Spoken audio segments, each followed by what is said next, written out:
Bonjour à tous et bienvenue sur la chaîne. J'espère que vous allez tous très très bien. Donc dans cette vidéo, je vais vous présenter un tarot qui s'était perdu. Un tarot et son extension. Donc c'est une reprise d'un Soprafino, qui est un tarot italien à la base, qui a été légèrement modifié. Donc il s'appelle Tarocchi, voilà, qui arrive dans une jolie boîte, tout box, mais jolie, jolie et solide. Bon, il ne restera pas dedans parce que je vais l'utiliser avec l'extension, évidemment, hein. Voilà. Donc il s'ouvre comme ceci, avec une facilité d'ouverture. Voilà. Il y a un guidebook. Alors c'est un petit guidebook où c'est écrit tout petit, entièrement en anglais, de 35 pages. Voilà, donc bon, il y a... Alors voyons pour chaque arcane ce qu'ils mettent.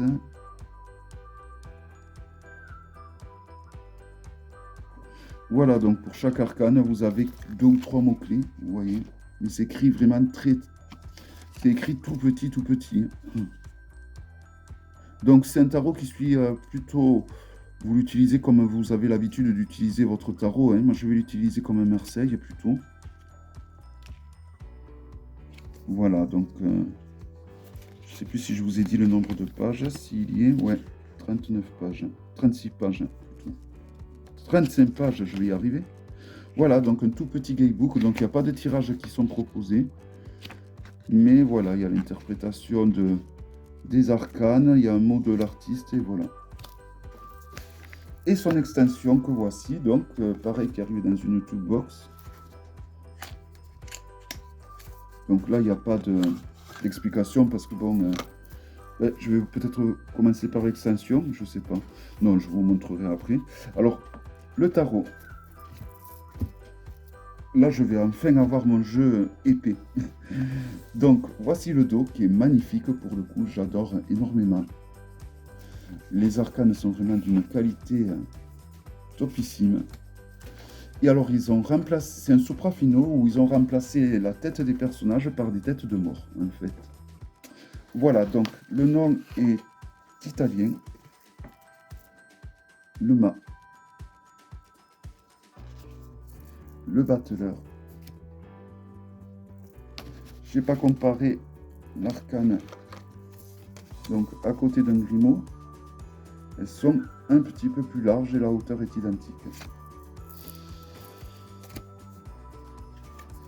La papesse, voilà, c'est vraiment... enfin, j'ai le soprafino justement et c'est vrai que c'est vraiment le même, hein. On le reconnaît, sauf la tête au final. L'empereur, et le pape. Alors peut-être que certains d'entre vous vont le reconnaître, hein. Les amoureux,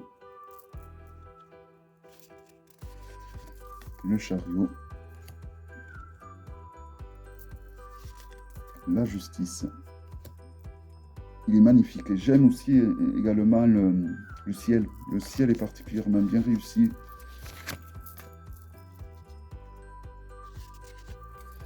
L'ermite. La roue de fortune. J'aime beaucoup cette représentation de roue de fortune.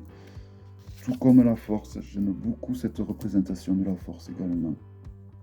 Dans beaucoup de vieux jeux, elle est représentée comme ça, la force. Le pendu.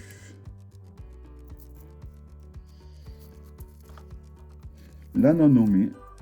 Donc vous voyez, l'arcane sans nom, là, il n'y a vraiment pas de nom, vraiment comme un tarot de Marseille ou comme certains tarots italiens.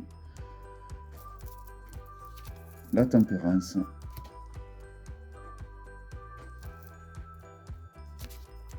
Le diable.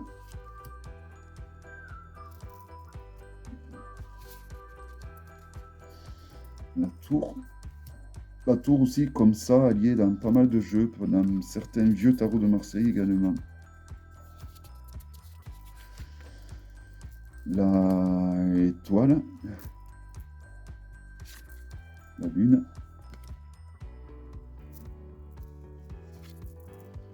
le soleil,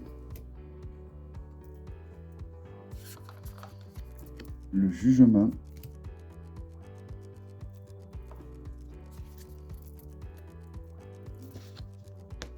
et le monde. Donc avec les 4 évangiles.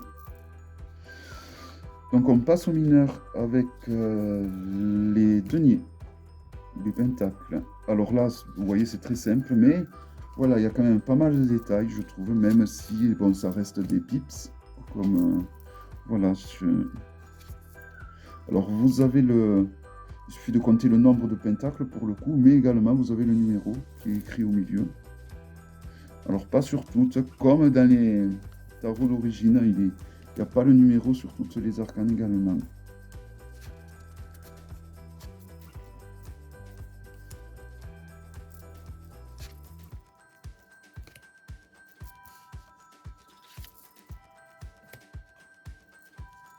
Très agréable au toucher ce jeu. Et il a vraiment tout des vieux tarots italiens en fait. Hein. Bon, les cartes sont sur du mat, c'est très bien comme ça. Donc là, nous arrivons au personnage de cour avec le valet, le cavalier, qui sont des hommes mi-humains, mi-animal, la reine, le roi, et on passe donc aux coupes avec l'as. Donc il y a Nat qui avait présenté ce jeu, je sais. Et voilà. Du moins en français, me semble-t-il. 3 de coupe, elles sont superbes ces coupes. Bien fleuries, comme certains tarots de Marseille. Je ne sais pas si c'est les tarots de Marseille, suisse ou belge, qui sont très fleuris comme ça.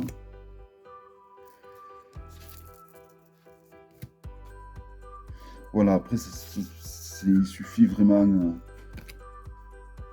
même si c'est pas illustré, ça reste quand même parlant. Hein. C'est justement quand c'est pas illustré comme ça que l'intuition peut vraiment travailler. Mais il faut connaître le tarot. Les personnages de cour avec le valet, le cavalier, la reine et le roi. Alors il y avait la possibilité de choisir la version vintage aussi. Alors c'est-à-dire que les arcanes avaient un rendu vieilli.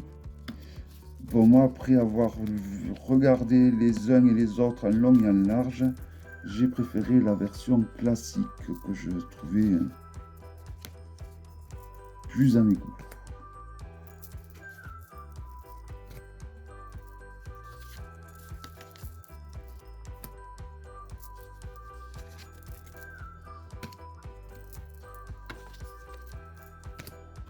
Bon, ben ça sera mon second jeu de tarot vraiment épais que j'aurai.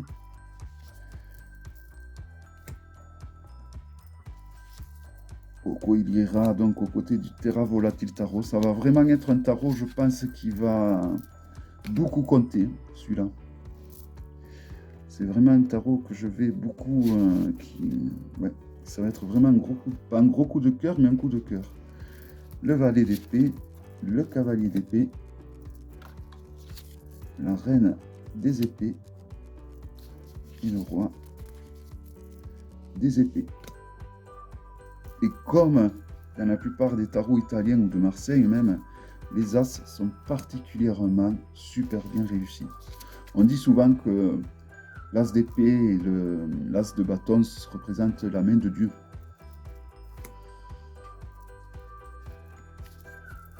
Trois. Ah, ma chatte est d'accord avec moi, je trouve que ce jeu est magnifique.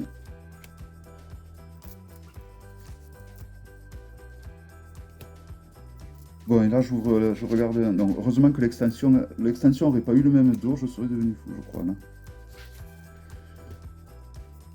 Voilà, en tout cas, j'aime bien ce côté vintage qui se dégage de ce jeu. Que ce soit le dos, hein. Le dos est très vintage aussi, et il est très joli. Et j'aime bien les arcanes mineurs qui ne sont pas illustrés, ou c'est des pips comme ça, j'aime beaucoup également. Ça me manquait même, j'ai envie de dire. le valet, le cavalier, la reine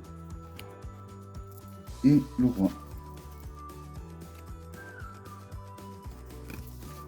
Allez, donc on passe à l'extension.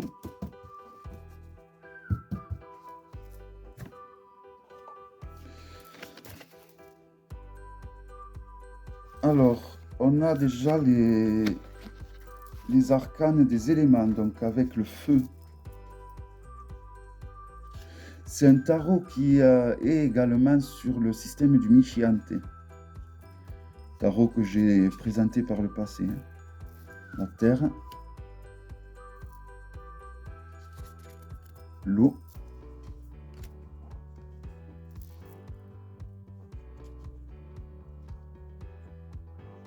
et ça, ah, je vais pas savoir pour le coup. Je crois que c'est les... Oh, comment ça s'appelle? La prudence et l'espérance.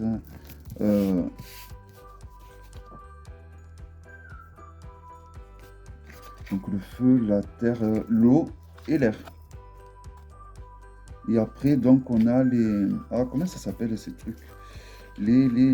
Ça, non, ça me reviendra. Je me souviens plus là. Alors, on a la prudence, les vertus. Alors, ça, c'est le... Non, c'est pas la prudence, ça. Ça, c'est l'espérance, ça, c'est sûr. Moi, je pense que c'est la prudence, ça. Bon, à traduire, hein. Celle-là, je ne sais plus. Ah, ça aurait été en anglais, ça serait plus simple. Là, on a la charité, me semble-t-il.